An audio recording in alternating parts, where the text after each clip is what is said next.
Meow kulit? Malambing? O medyo may catitude? Ano man ang personality ng mga pusa, marami pa rin ang napapasaya ng mga possum nating mga alaga. Sino ba kasing di maaaliw sa mga cute na nilalang na ito? Ang iba, hilig sumiksik kung saan-saan. Mapakarton man yan o garapon, ipagkakasya nila ang kanilang katawan. Minsan nga kung saan ang delikado, doon sila tumatambay. Biro tuloy ng iba, matapang talaga pag may siyam na buhay. Pero paano naman kung ang pusa nyo palaging may pusa lubong? Tulad ng butiking kulay green?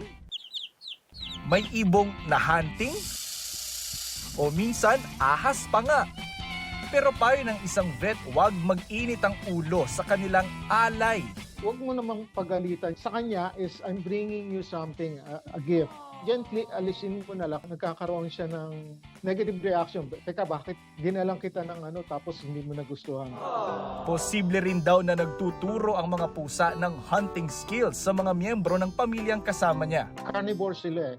Usually, yung prey nila, yung mga either mga small animals na dadalhin nila, nagdadala sila doon para i-share yung pagkain na yun. Parang mga kuting din na kailangan niyang turuan para mag-hunt. Pero paalala ng eksperto, may mga bagay ka ring dapat itago para di nila makuha tulad ng mga sinulid.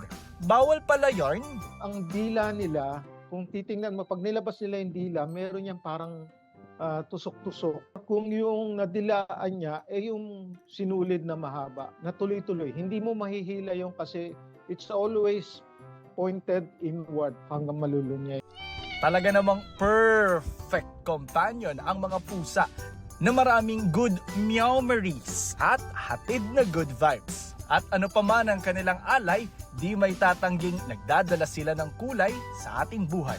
Para sa GMA Integrated News, Jonathan Andal, nakatutok, 24 oras.